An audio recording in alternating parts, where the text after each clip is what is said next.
অবশেষে শেষ হতে যাচ্ছে 23 বছরের অপেক্ষা। অস্ট্রেলিয়ার মাটিতে আবারও টেস্ট খেলতে নামছে বাংলাদেশ। 2003 সালের পর এই প্রথম অস্ট্রেলিয়ার টেস্ট সিরিজ খেলবে টাইগাররা।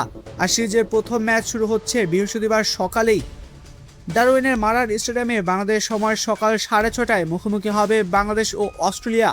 দীর্ঘ অপেক্ষার পর এমন একটি সিরিজ ঘিরে স্বাভাবিকভাবেই বাংলাদেশের ক্রিকেট সমর্থকদের মধ্যে তৈরি হয়েছে ব্যাপক আগ্রহ।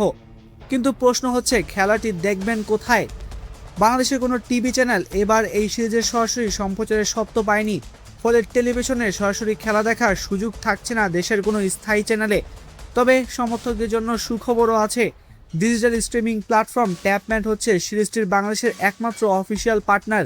নির্দিষ্ট ফি দিয়ে সাবস্ক্রিপশন করলে স্মার্টফোন কিংবা অন্যান্য ডিসপ্লে ডিভাইসে সরাসরি পুরো ম্যাচ উপভোগ করা যাবে। এছাড়া যাদের লোকাল কেবল টিভি সংযোগ রয়েছে তারা আন্তর্জাতিক স্পোর্টস চ্যানেলের মাধ্যমেও ম্যাচ দেখতে পারবেন। ভারতের স্টার স্পোর্টস 1 এবং পাকিস্তানের 10 ক্রিকেট চ্যানেলে ম্যাচটি সম্প্রচারের কথা রয়েছে। অর্থাৎ বাংলাদেশ অস্ট্রেলিয়ার এই বহু প্রতীক্ষিত টেস্ট সিরিজ দেখতে চাইলে বাংলাদেশের দর্শকদের মূলত ডিজিটাল স্ট্রিমিং অথবা আন্তর্জাতিক স্পোর্টস চ্যানেলের উপরই নির্ভর করতে হবে।